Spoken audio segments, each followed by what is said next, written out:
जिनको 24 अलग अलग कैटेगरी जो होती है फ्रॉड की, उसमें आप बांट सकते हैं। मैंने 2-4 कैटेगरी फ्रॉड की सुनी है, लेकिन 24 किसी में जिसने हलफनामे में साइन किया वो मृत है, उनकी डेथ हो गई है। किसी में वो रहता ही नहीं है उस शहर में या तालुका में, किसी में वो अल्पायु का बालक है या बालिका है, किसी में वो जोमेटो का सर्विस करने वाला है। दोस्तों, अभी विस्तार से व्यापक हियरिंग हुई हमारी याचिका पे चुनाव आयोग में। माननीय पवार जी यहाँ थे, जैसे कि पिछली तारीखों में।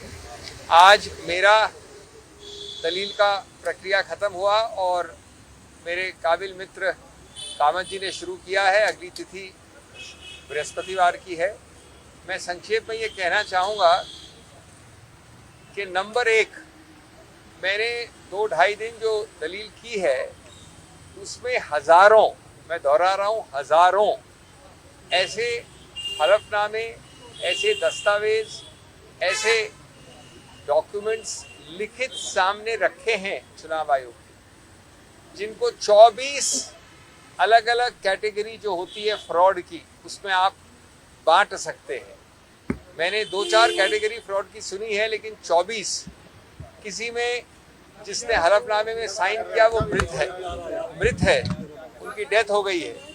किसी में वो रहता ही नहीं है उस शहर में या तालुका में, किसी में वो अल्पायु का बालक है या बालिका है, किसी में वो जोमेटो का सर्विस करने वाला है, किसी में वो इंश्योरेंस कंपनी का कोई एजेंट है।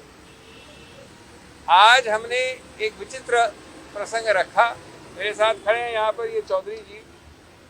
चुनाव आयोग में बहस चल रही है। चुनाव आयोग के नाक के नीचे 27 अक्टूबर को या 26 अक्टूबर को, जबकि आखिरी तिथि है 29 अक्टूबर, 26 अक्टूबर को हलफनामा फाइल करते हैं अजीत पवार के फैक्शन वाले या ग्रुप वाले कि इन व्यक्ति ने हलफनामा दिया है और समर्थन किया है अजीत पवार ग्रुप का। अब ये तो चौंक गए छुट्टियों के बाद, जब इनको ये दिखाया, इन्होंने हलफनामा दर्ज किया। हमने वो हलफनामा चुनाव आयोग को रखा, आज इनको पेश भी कर दिया। दूसरा बिंदु, हमने कहा कि जो इस प्रकार की बेशर्मी वाली फ्रॉड करता है, बिना सोचे समझे उल जलूल जो आता है लिख देता है, फॉर्जरी करता है, उसको किसी रूप से कोई भी रिलीफ नहीं देनी चाहिए। जो व्यक्ति न्याय चाहता है वो साफ हाथों से और न्याय लेकर आना पड़ता है उसको।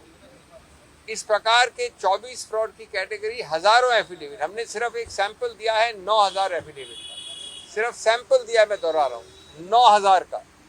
वो कैसे आके मांग सकते हैं याचिका में चुनाव आयोग से।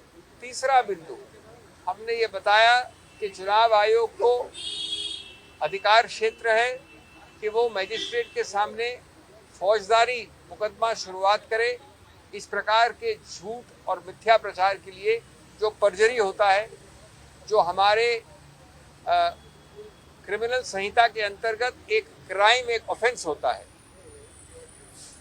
ये दलीलें चल रही हैं। हमने उनका पर्दा साफ और उनका नकाब पेश करने का प्रयत्न किया है।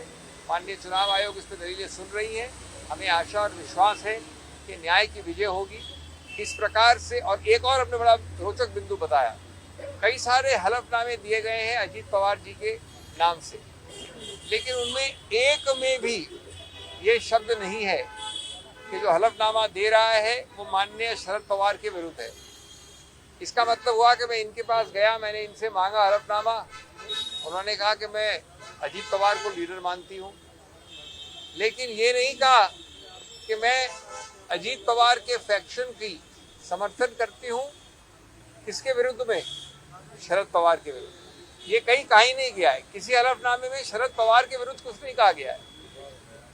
झूठ मिथ्या प्रचार से इस प्रकार के हलफनामे लिए गए। तो ये चलेगी दलील, और हम आशा और विश्वास करते हैं कि जल्द से जल्द इसका एक निर्णय आएगा, और हम आशा और विश्वास करते हैं कि न्याय संगत होगा और हमारे पक्ष में होगा।